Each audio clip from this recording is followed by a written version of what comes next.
or are you running a business? Valuation is the ultimate KPI. Hey there, it's Mike Langford. Welcome to another episode of the Modern Financial Advisor Podcast, brought to you by Trulytics by Envestnet. This week on the show, I have Matt Spielman, founder and head coach of Inflection Point Partners, with me to talk, well, coaching stuff and principles that you can use as a financial advisor, as an executive at a wealth management firm, not only to improve your own career aspirations and grow your business and use these things in your own life to achieve your life goals, but to take some of these principles and then use them to better serve your clients. I asked Matt to be on the show because, there's a fine line or some gray area between being a financial advisor and being a coach, right? Like, we think financial advice and advising on financial things may be distinct from being a coach, but I'm not 100% sure clients feel the same way. They look at you as their number one trusted advisor. They are coming to you and asking for guidance to achieve those life goals. Their money is a tool to achieve those life goals. And so adopting a bit of a coach's mindset to augment some of the traditional financial advisory stuff that you do might be beneficial. And Matt has brought the thunder. You're really going to love all the advice and guidance that he's bringing. And he actually brought some good visuals too. And he's got some takeaways, some free takeaways that you can use on your own. Really, really good stuff. Now, also huge props to Matt before we get on with the show for being just an amazingly good sport. Head coach who's a good sport. Who'd have thought? We had some serious technical issues. This was the second time Matt and I recorded this episode of the show. And as you'll see, my technical issues persisted. Now, they have since been solved, but what a champ Matt is for sticking with it. We recorded the first time, had to do it over.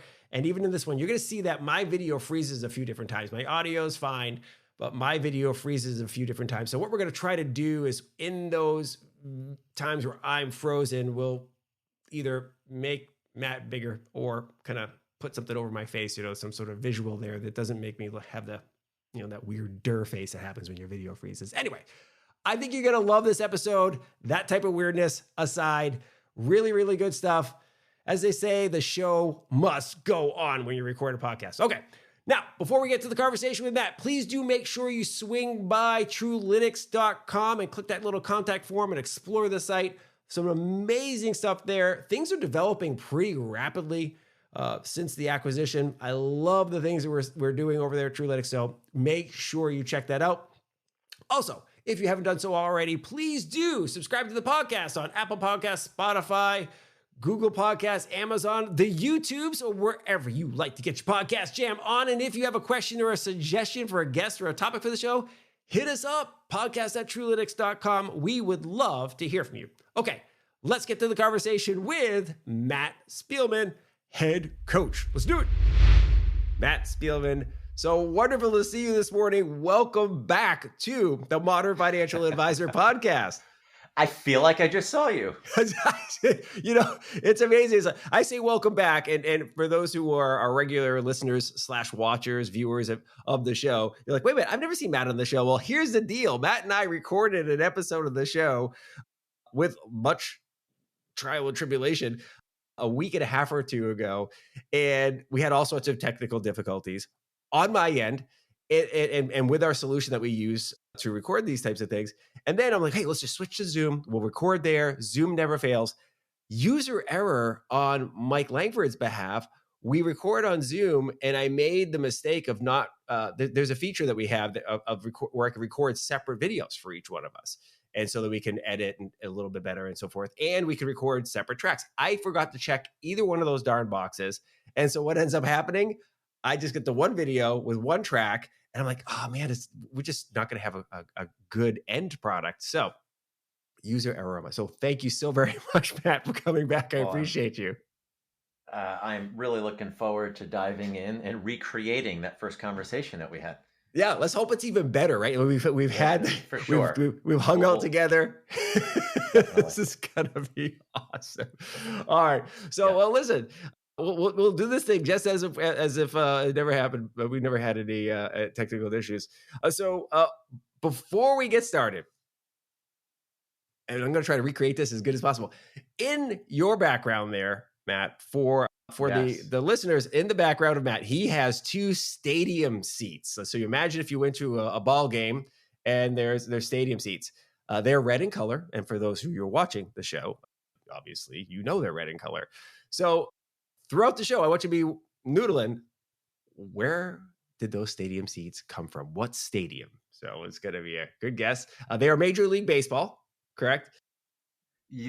Correct. And I'll even make it a little bit easier. It's a National League team. All right. So you've got 16, I think. Is there 32 I think it's teams? 15 or 16. Yeah. Yeah. So like either 16 teams to 32. guess I've from. lost So track. there Yeah. you go. Okay. So while you're listening or watching, let your brain wonder, and we will do the big reveal at the end. Yeah. So Yeah. anyways, let's jump right in. So when Jill, your booking assistant, reached out to pitch you as a guest for the show, something really jumped out to me in her email that I'm like, I do want to talk to Matt about this. She mentioned that you help professionals who are trying to figure out what is next in their career. And that concept of what's next is something that we focus a lot on in this show, right? So Truelytics, the company that we produce a show for, is a solution for advisor transition management. And Truelytics was recently acquired by Envestnet, a huge, large company that serves wealth management firms globally. And, in this industry, there's a lot of what's next going on. So let's kick things off here. What are some signs that an advisor is at an inflection point, or maybe at an inflection point in his or her career? Yeah. So what we often hear is, and the person listening out there, or watching, they know there may be sort of a gnawing sense of either their heart's not in it that day, or not really looking forward to that week, and you know what I think of? I'm sort of thinking in my mind, I'm playing that commercial over in my head of the Dunkin' Donuts guy when I was growing up. I watched this commercial, and sort of alarm goes off. It's blaringly loud, and he turns and he says, "Time to make the donuts. Time to make the donuts. Time to make the donuts." And if there's several days in a row, and even weeks, we begin to get that sensation of, you know what? I think something needs to change. However, what stops people from engaging that was a statement, but even you can make it in the form of a question, what needs to change? What stops the progress forward is this idea that it needs to be a 180-degree change, or I need to just stop what I'm doing and I need to go get another job, when in fact, that's often not the reality.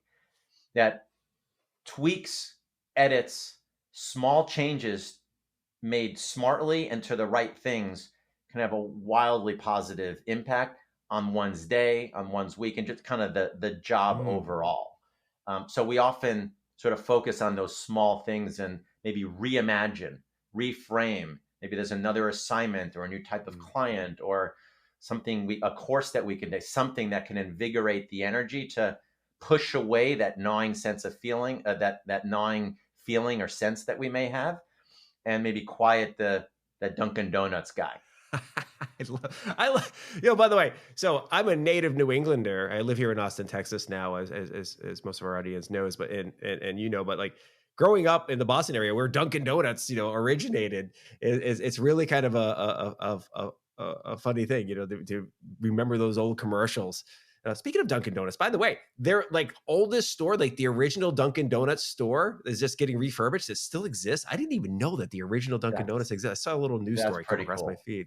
That's pretty cool. Just to follow on to the point a bit, one of the things that we do with folks who are working is they keep, there's a template or form. It's called a sources and drains of energy. So imagine, and we can send over this tool. Sure. That somebody can look at and use, and sort of keep it by your desk. And as you go through the day on a specific task that you're doing, is it giving you energy or is it taking energy away? And when you interact with people and you sort of feel like, oh man, that was a really invigorating meeting. Okay, so who are you meeting with? You were meeting with somebody else, so that's an interesting sign. What about it was sort of with either a source of energy or a drain of energy? What is the type of environment you were in when you either felt a drain or a source of energy? Was the lack of commute, or even some people enjoy their commute? It might be, a short walk or a couple minutes, whatever the case may be. Yeah. And keep that over the course of a week or two, and then begin to look at the information. When did I feel most energized? When did I enjoy what I was doing most? And we get down to specific tasks, because sometimes, like, man, how are things going to work? Oh man, it's just a mess. Well, having a document where it's kind of a T, where you have sources and drains of energy, and it might be 5, 6, or 7 pages over the course of a couple of weeks. You kind of look at that and say, there are some trends here. There are some themes. And maybe if I do a little bit more of this and a little, fewer of these things, then, at this sort of sense of, I think something needs to change, we'll have a pretty good idea of what that is. Yeah. I love that. It's interesting that you say that. So one of the things we've discovered in talking to many advisors and people who are involved in this concept of advisor transition management, and many of the transitions that we get into discussions about is the M&A process, where the advisor might be selling all or a portion of his or her business, or another advisor is obviously thinking about acquiring a business. And one of the things that's come to light is some advisors are looking to exactly your point, get off the things that are sapping their energy, right? So some advisors hate the sales process. I do not want to go out and try to sell and bring on new clients. But when I have clients, I love working with those clients. They're amazing people. I love the relationships and so forth, or vice versa. Hey, listen, I love going out and the hunting. I love trying to find new clients, but then there's a whole bunch of drudgery, the operational aspects of my business sap my strength. And of course, there's lots of different variables in there. So I think it's such an important point that you talk about, of recognizing that it might not be this wholesale, like, I need to upend my life and dramatically change everything. It could just be, why don't you make a couple of tweaks, right? And in fact, that's one of the best things that gets that's one of the things that gets in the way. Okay. That is an insurmountable mountain. I'm not even going to try. So why even entertain the question or even that statement? Yeah. It's interesting. And I also love the fact that you talked about kind of like small changes, right? Can have big impacts over time. I'm always reminded of this. And of course, everybody always reminds me, like, hey, PEDs played a role in this, but Lance Armstrong, who, Tour de France winner and now has been stripped. But one of the things that when he was on Team Discovery, and they did this big documentary on it, and they were the first team. So it wasn't just all Lance, but they were the first team to start looking at everything and looking at making small changes, like to the bicycle, like stiffening the frame. If we can shave a couple of ounces here or there on the bike, if we can, adjust how we are, they were the first team to get in the wind tunnel and start looking at the aerodynamics of how they rode in the saddle and so forth. And what they said was like, hey, listen, we might get a fraction of a second here, a fraction of a second here, but over a 2,000-mile race, right? And kind of, if you're thinking about your career, we're talking a 2,000-mile race length, right? This isn't a sprint, right? This is a long life you're living there. Over time, these lead to huge, huge things. So over the course of a Tour de France, it might be winning by a couple of minutes at the end, right? Versus, but it was all about focusing on those seconds here and there and so forth. And I think our careers are that 2,200 mile, if not even longer, and small changes, a few ounces here, 15 minutes of sleep here, one extra sales call here, taking engaging with other folks and learning who are in the industry once a week there. And I think the other thing that you said, which was really, really important, is everybody's a little bit different, and what ignites energy is different than in yourself than it might be in other people. So you mentioned some people really love to hunt. Other people really don't want to hunt. They want to feed and water and manage. Other people love launching sort of new initiatives. Others like, hey, it's been working. I kind of want to stick to this. So it's identifying kind of who you are. And there are ways that we can get at that also. That's awesome. Yeah, I 100% agree. Yeah.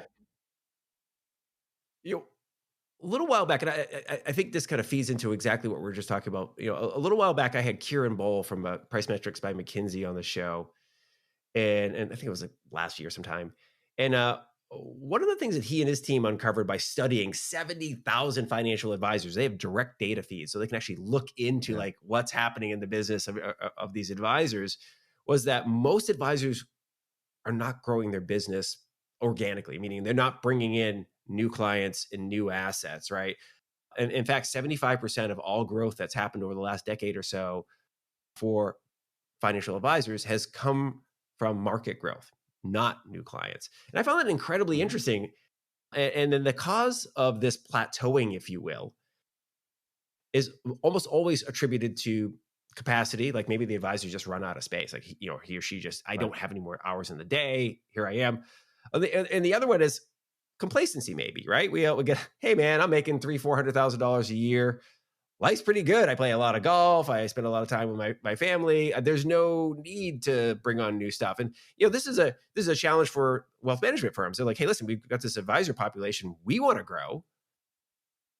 We need advisors who are actively growing their business.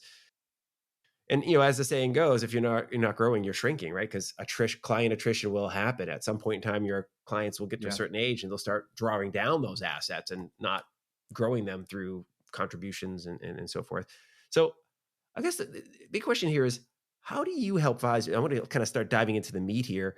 How do you help advisors break out of their rut, right? So they're in, maybe they have this inflection point, or maybe they haven't even recognized that they probably should have an inflection point, right? How do you help advisors break out of that capacity or complacency zone and get on the growth path once again? Right. So you're sort of one of the things that a coaching partnership and a trained coach does not do Mhm. is overlay his or her sort of value system on that particular individual. Okay. Implied in what it is that you're saying, that growth is the mandate Okay. and growth is the charter and what that person should be doing. Maybe, maybe things are working quite well for that particular advisor. So we go in and open mind and just to get at how the other person is feeling about, where he or she is and what that person values, where that person came from, what are the things they might be looking forward to do, just really what is coming from within that particular person. And one of the things that we do just to get an idea of where we are is for the individual to complete this something called a purpose puzzle. Okay. So for the viewers or for the listeners, imagine a 3x3 jigsaw puzzle. So it comprises a square. And for those, I think I can put it on screen here.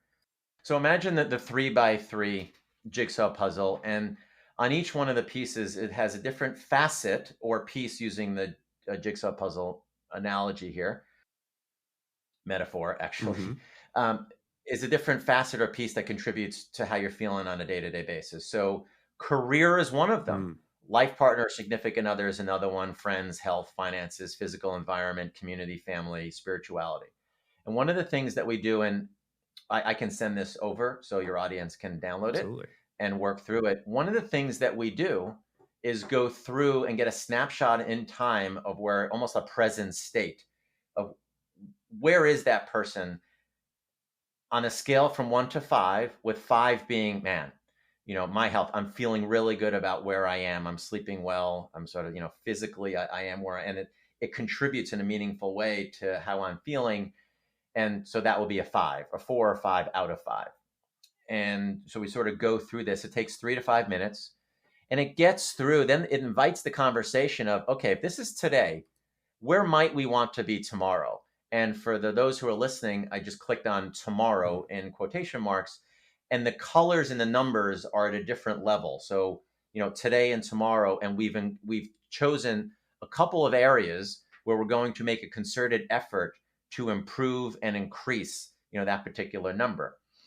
By doing this, a couple of things happen. One is we get a sense for what are the things that you really value, what matters to you. We may identify in the career bucket, the person went from maybe a 3 to a 4. So what does that look like? And, Mike, to your point, maybe it is growing by 10%, the client. I don't know. It invites a discussion is what it does. But it's not coming from me. It's coming from the individual. Maybe it's more free time. Maybe it's fewer clients, actually, right? So it's your values, what it is that you want. And then we begin to set a goal around that. So what is it okay? You know what, Matt, after this sort of 10-15 minute discussion, I think I would like to add 10 clients to my kind of portfolio of activity and my roster of clients. And then we talk about, okay, well, what is, and then that gets into the game plan. What is the meaning behind that? Why is that important to you?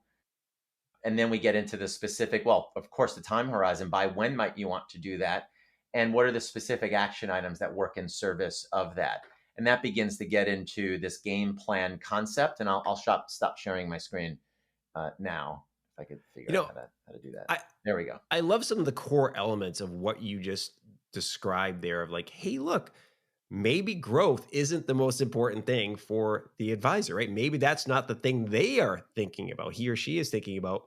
And, one of the things that just kind of came to mind as you were talking about this, I love the fact that you said, listen, not every advisor is going to have growth as their number one value in their life, right?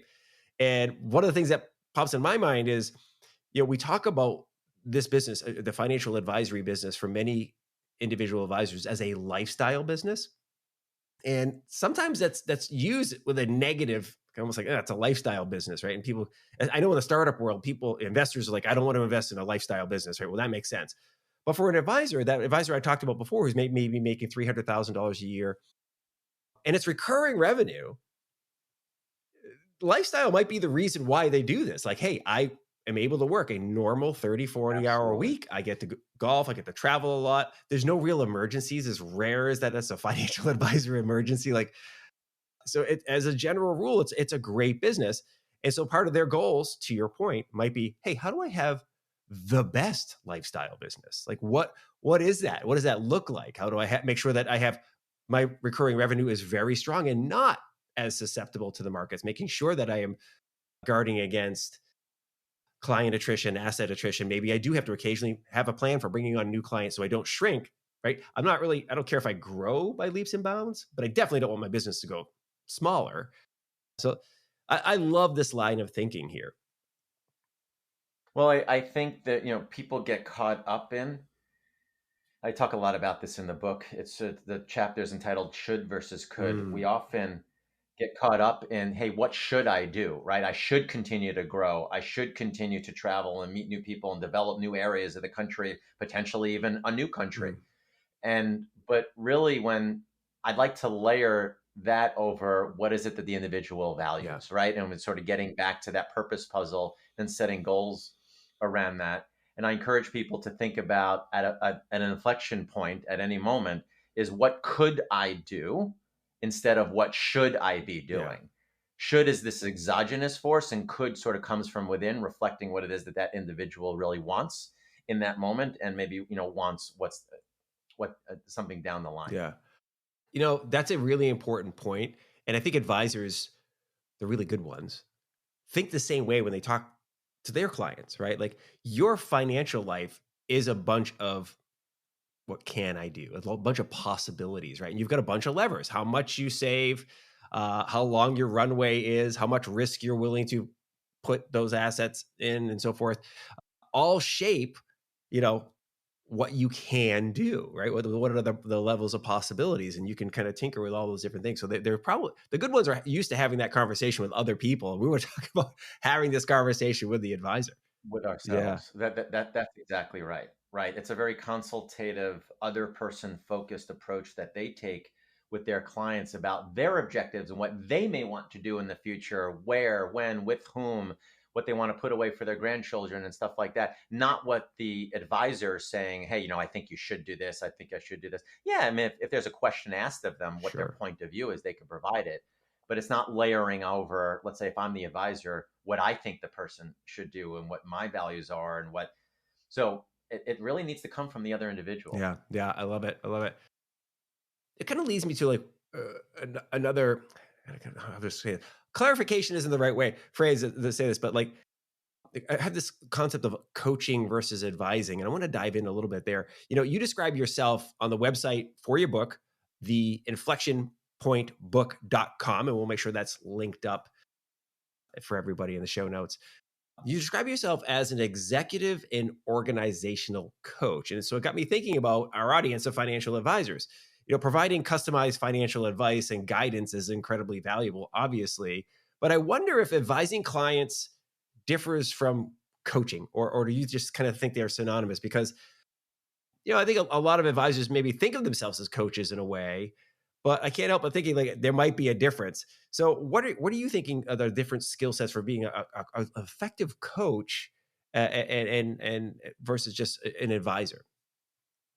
Yeah, I'm glad you asked that question. I think there are a lot of misconceptions about even the word, either it's a noun or a verb, whether it's coach or to coach.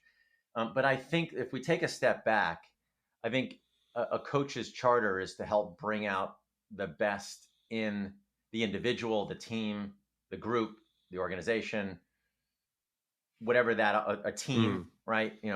A win, and people feeling good about themselves, and so they play better, they play looser, they play as a team, they work together, all that good stuff. So ultimately to lead to wins, however it's defined.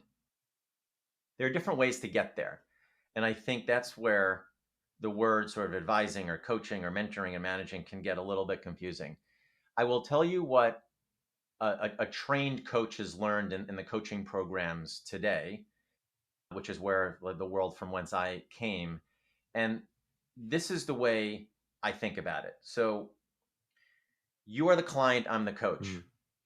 Mike, you're the expert of your life. You're capable, you're whole, you're creative. I'm the coach. I'm the expert of the process, the coaching conversation, the science behind it. And it's through the power of our partnership that provides the kinetic energy to move that stagecoach forward. This is where the word coach came from, stagecoach. The point of origination, where we both get into the stagecoach together, and we point to, through the process, the desired point of destination. And it's the kinetic energy of that partnership that moves that stagecoach forward from today to tomorrow, however that time frame is identified. You are behind the steering wheel. Your hands are on the wheel. Your feet are on the pedals. I'm in the passenger seat, encouraging, supporting, reflecting you back to you. Not what an advisor might do, even a doctor might do, where it's very prescriptive and telling the other person what to do, Mm. more directive than it is reflective. The science behind the coaching conversation, and it's sort of this empowerment, encouraging, support, reflective model, is that a eureka moment or an aha moment that you have through a conversation is much more value, almost infinitely more value than if I give you a piece of paper that has the answer on it. Yeah. Because that sort of came from outside. It wasn't made internally. So what we're trying to do as a coach is, and there are times I'm an advisor, there are times I'm a mentor, there are times when I tell somebody, hey, you actually should, I presented to boards before. Yeah. These are some of the things you may want to think about. However, it'll complement probably the 60 or 70% of the conversation, which is, what has worked really well for you in the past? When you've spoken to a room full or a board of directors, and we sort of go by you and what is coming from you and how you like to do it, what has worked well for you, what hasn't worked well for you. And it's that anything that you feel inside is much more meaningful than if I give you the answer. It's a bit of that fish today, here's the fish today let's work on you learning how to fish so you can eat for a lifetime. Very much more that approach. And people often use, consultants or experts. They come in, they gather information, they say, this is what you should do. That's not a coach. A manager, more or less, is sort of telling people what to do. However, really good managers also make it other person focused too. So you can use the coaching approach in the managerial approach, and really actually every approach, whether you could be interacting with your husband or your wife or your children, and these types of understanding from where the other person is coming from and what that person values and what it is that they may want to accomplish. That's often really, really effective. And what is really ineffective is a doctor, my brother-in-law is a cardiologist, and he often will tell people, you just had a heart attack, you should really stop smoking. Now, there are a lot of times when the person goes home and actually continues to smoke. In fact, that's the preponderance of the instances. So there's another approach that one can take, the coaching approach, which is, if we were to talk to that individual, begin to maybe get at how they're feeling now, and also project forward 3 to 5 years, and they start talking about their grandchildren and how they may want to be active with their grandchildren and how they may not have been so active with their parents and their grandparents. They sort of miss out on that. So we get in terms of what it is that drives them and what values they have, and maybe what mini steps or steps that they may want to take in order to bring about a change. Maybe it's cutting down on smoke. So but they are determining it. That is much more likely to work than a doctor saying, go home and stop smoking. I love this conversation, by the way, because it echoes something. I had a conversation for another podcast that I host with Michael Lane. And Michael Lane is the head of iShares. And iShares is, just what everybody has iShares in their portfolio, right? It's like one of the large, BlackRock owns iShares. It's one of the largest asset management companies in the world. And one of the things that Michael was talking about was advisors need to get better at talking to their clients about their values, the things that are important to them, right? Because we are moving away with so a lot of financial advice, the things that we do in terms of managing assets is becoming more and more commoditized, right? Like everybody has access to the same stocks, bonds, mutual funds. Everybody's pricing is about the same for managing assets. And there has been some pricing compression. The prices have come down a little bit on that type of stuff. This point is like, listen, you can add way more value to your client if you start to understand what is important to that client. You start having the conversations you were just describing there, these coaching conversations about their life. So, and that's kind of like the root of why I asked this question is, hey, it might be time to start rethinking the full value of what you're bringing to your client. You might need to start coaching them and helping them because they know what somewhere in their life, they know what they want out of life, right? And again, the whole reason why they're coming to you is make sure they can, their finances support those types of things. But they're going to be the ones who are driving, right? Like you're managing the money and you're going to help guide them on certain things. But at a certain point in time, they're the ones who walk into the car dealership to buy the new car and make the car decision, or where are they going to buy their vacation home, or those types of things. That's right. Well, yes, and if we stick with that metaphor, which I think is exactly the right one, I mentioned their hands are on the wheel, they're braking or putting their foot on the gas, and even beyond that, they're entering the coordinates of their GPS to take them where they want to go, not where I in the passenger seat want them to go, or where the coordinates or the address that I entered into the GPS. But it also begs the need for, or the benefit of, I should say, entering the coordinates of where the person wants to go. Because oftentimes we don't just want to get in the car and drive around, especially where gas prices are today. We should a little bit of an intentionality to where we may want to, from the time we leave the driveway to where we want to go. It really helps to know what is that desired sort of endpoint that we want to bring about. And that's where the game plan and the goal setting really comes in. Yeah, I love it. I love it. One thing that occurred to me as I thought about, how does this work for an advisor, right? Is, many advisors, in fact, I think the majority of advisors are solo advisors, right? I mean, many of them, I say this almost every single podcast I have, but most advisors got their start when they're called a stockbroker, right? Many of the advisors who are very successful today started 20, 30 years ago. They were called stockbrokers. They developed a book of business. And now maybe they've gone out on their own and they either as a solo RIA or they're an independent financial advisor working with an independent broker dealer or whatever.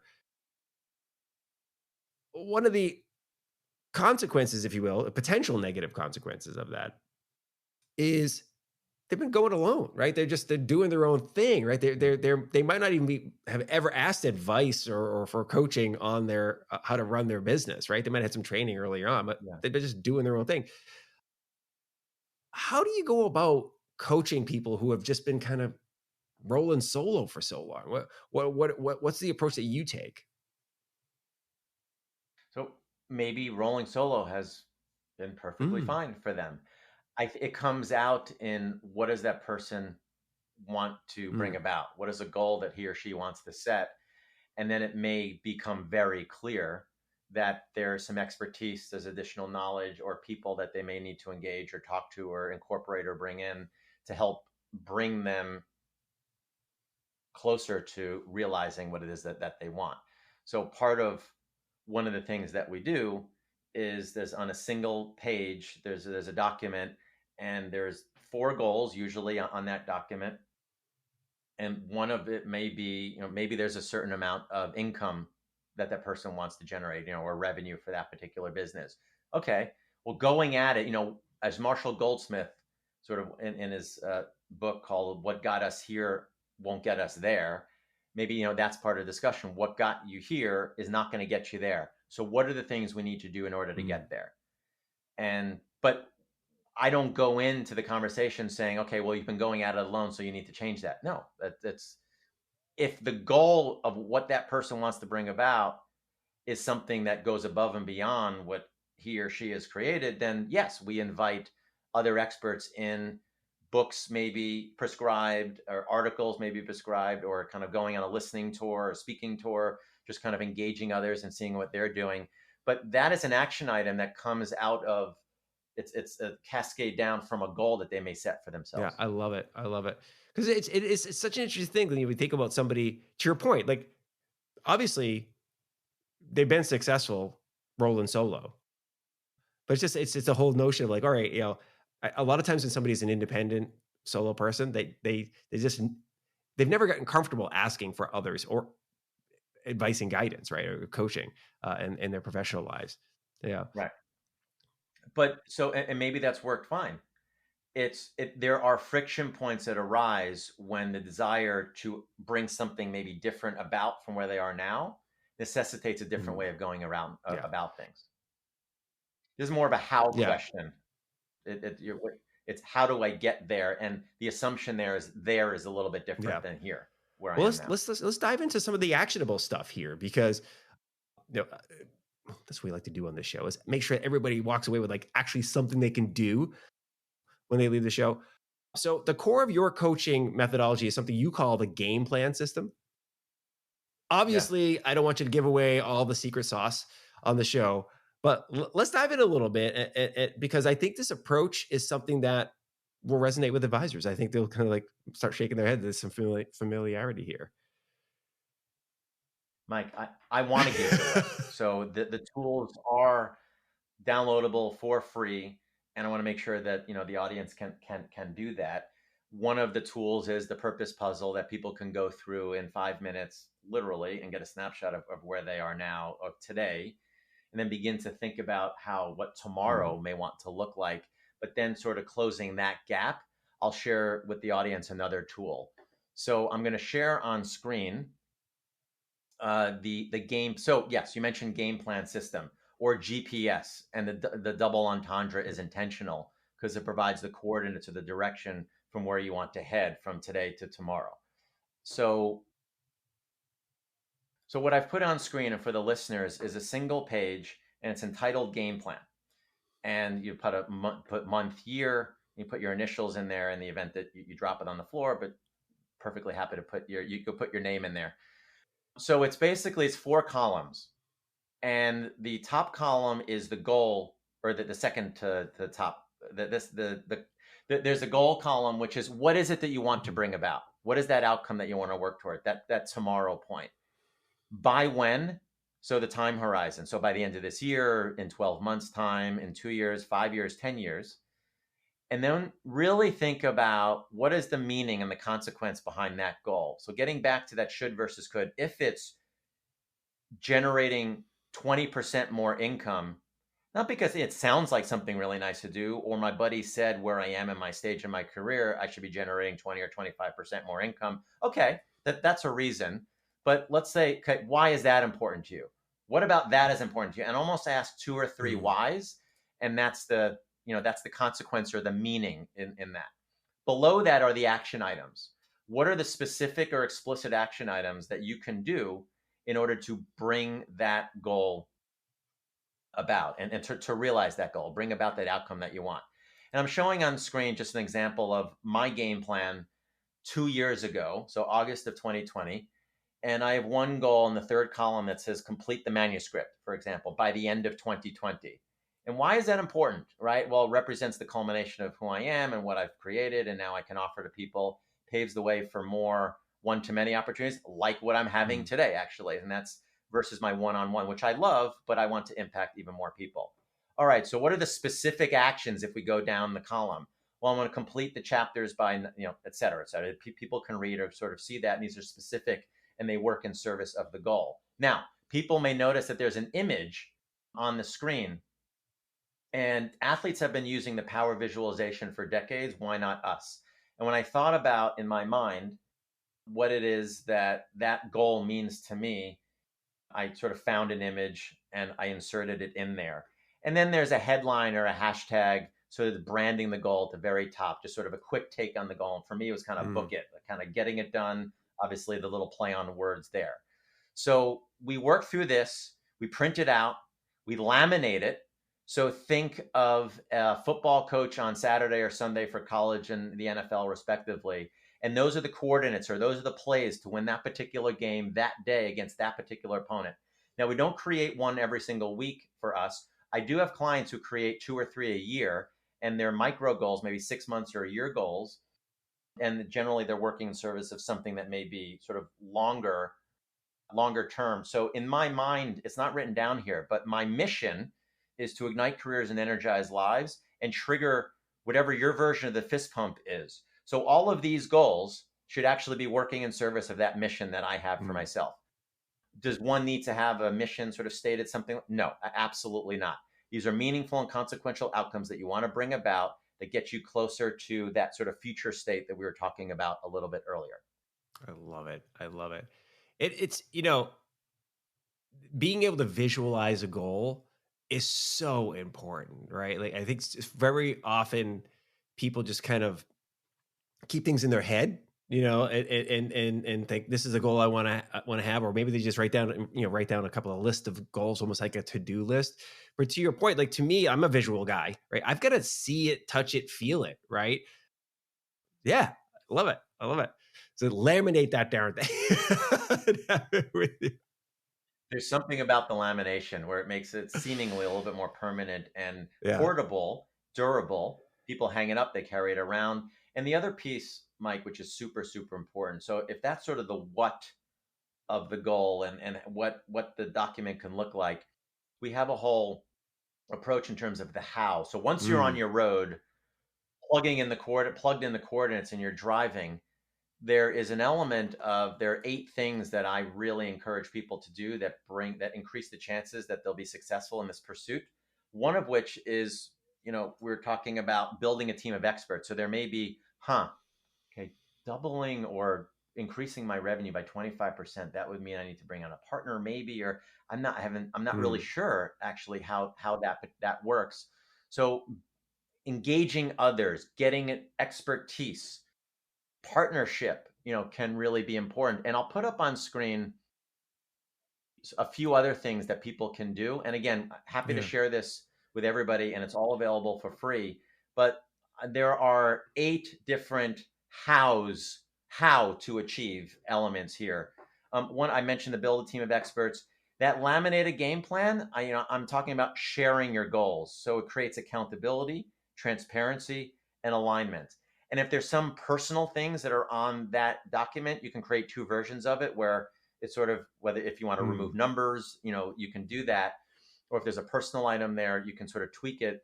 But handing it out to key stakeholders in your life, that could be colleagues at work, that could be a wife, a husband, your kids. And that's really important. Tapping into your strengths. And you mentioned earlier at the outset, some people love hunting, some people really don't. Let's identify what that is. And I endeavor your audience, there's a free assessment that is awesome. It's called VIA, Values in Actions, or VIA, I think it's pronounced. And it's at viacharacter.org. There's a free version of it. And what it does is it identifies there are 24 character traits that people have. And it ranks them from 1 to 24. And the top 5 are your signature strengths. And the science behind the assessment is that the more you use your signature strengths, the more fulfilled, happy, and energized you'll be, and likely the better job that you'll do. So this is tapping into who you are. And, these are things like kindness, love of learning, curiosity, leadership, humor. Some people really love to take classes. Okay, so what, in terms of gathering more information about relaunching their business, what might be a course that we could take? And that's super exciting for that individual, less so for maybe somebody else. So we celebrate successes along the way. So oftentimes, if somebody has a marathon that they're looking to complete, if they complete a 5K, we actually should honor that and honor that achievement.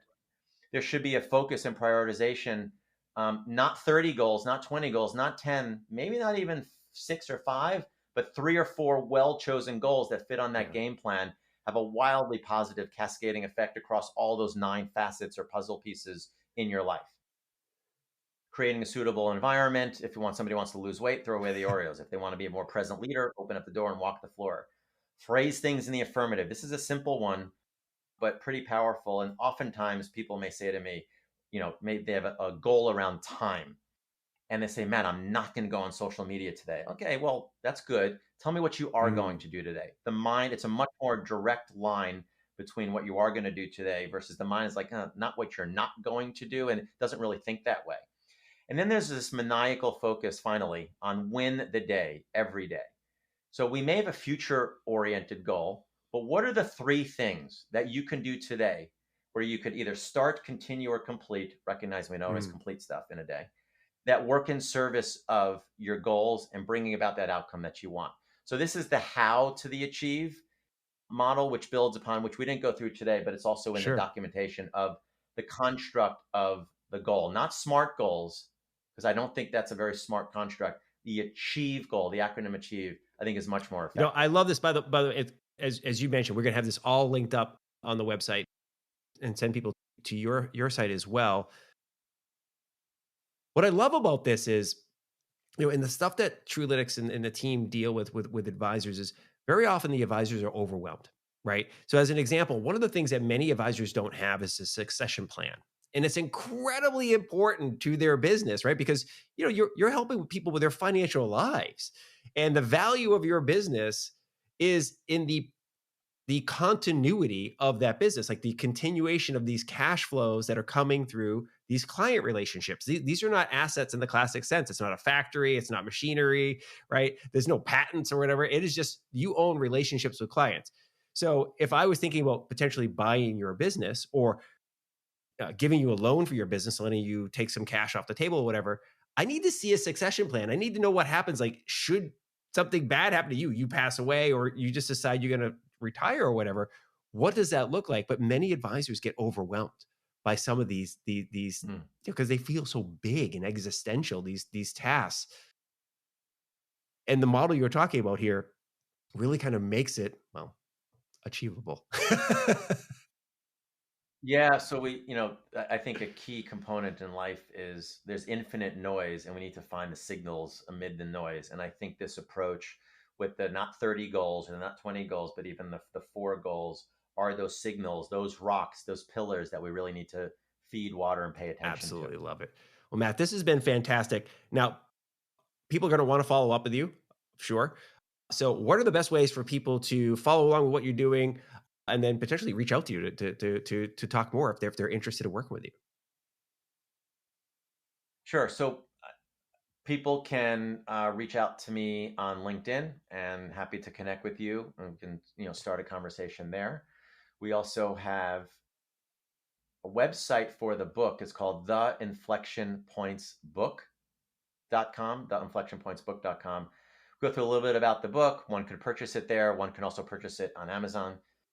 And there's also an opportunity just to download all the tools that we're talking to today. There's no commitment. Somebody doesn't have to buy the book to do it, but it's all the tools, the screenshots, what we shared today there, and somebody can go off and begin to use the purpose puzzle, begin to dive into the game plan, look at the goal setting model that's there, the achieve model, the what and the how to the achieve. And there's some other things as well there. The sources and drains of energy template is there. The hypothesis generation is there. So that's one way. And for the firm that we are running, and we have 12 coaches and we're adding more, it's called Inflection Point Partners, but it's Inflection Point Partners LLC.com. And there's more about our services and what we do and our amazing coaches, the carefully curated group of certified coaches that we have, people that I've trained from. We're all using the game plan system, like the GPS that we're talking about. Love it. This is fantastic stuff. Now, before I let you go, we got to get to the reveal of what we teased at the beginning of the show. Where did those seats behind you come from? Shea Stadium, where the Metropolitans played, I think from 64 I may have this wrong, to 2008 or 9 when they moved into the new stadium at Citi Field. What throws people off is that they're red, as you pointed out, and that the Mets colors are sort of blue and orange for the Brooklyn Dodgers and the New York Giants from their birth in 1962. And there was a green section as well. And I acted a little bit late to secure the seats before they knocked down the stadium. So I am so envious of you having kind of your favorite team's seats, because as you and I chatted in our prep call, I'm a Celtics fan, right? And we're a basketball household here. Both my kids play and so forth. Yeah. And I really wish I had some seats from the old Boston Garden. I'll bet you I can find them somewhere. I'm sure that somebody would be willing to sell theirs or in a estate sale or something like that. But I'm sure the costs are pretty penny to get them. But that would be fantastic. So do you ever just like sit in the seats? Yeah. I do. And for this particular purpose today, no, because too far back. The microphone, I would be distant, but they're very comfortable. I mean, they're meant for somebody to sit in them for 9 innings. And it was nice. The Mets sent around an email saying that we're going to, I think it was very reasonable, $1,100, $1,200, and the money went to the Boys and Girls Club. And it was funny. I remember calling my wife at the time. This was back in 2010-ish, 2009. And I said, I have an opportunity to get the seats from Shea Stadium. And she said, great, have them delivered to your office. Not knowing where we'd necessarily put them in the house, but they've migrated back to the home studio, and they are very comfortable. I love it. I would put them in my game room upstairs, and I would be watching games. Like I'm sitting in the garden today watching this game. That's fantastic. I love it. I love it. Well, Matt, this has been fantastic. Thank you so much for your flexibility and your generosity with your time for coming back to the Modern Financial Advisor podcast. It's just great to have you back. This conversation, I think, is going to provide a lot of value for our audience, and hopefully comes back to you as well. Appreciate it. Thank you, sir. I really appreciate the opportunity. Thanks for having me on. Thank you very much for listening to and/or watching this episode of the Modern Financial Advisor podcast. It's always fantastic to have you with us. Huge props to my man, Matt Spielman from Inflection Point Partners as well, for coming on the show and putting up with my face freezing on his screen. It must have been interminable to just sit there and go, I can hear Mike. He sounds great. What the heck is going on there? But we powered through. And look, the show must go on. Anytime you're doing a podcast or a stage show or whatever it is, at some point in time, you just got to go on. Even if some technical difficulties, be ready to call an audible and just keep going. I do wish I knew my face was frozen when we were recording this, but I just couldn't put Matt through a third one of these bad boys. So, maybe you just listen to this one and not watch it. But we did splice some things in there in post-production so that it's not so terrible. Anyway, as always, if you like the show, please do give it a little like on wherever you're listening to it or watching it over on YouTube. And do us a favor, hit us up. We want to hear from you. Podcast@truelytics.com. Tell us who you'd like to have on the show or what topics you'd like to see us covered. We're always thrilled to hear from you. All right. That's all I have for you today. Hope you're staying safe and be nice to each other. We'll see you next time on the Modern Financial Advisor podcast. See ya. Bye.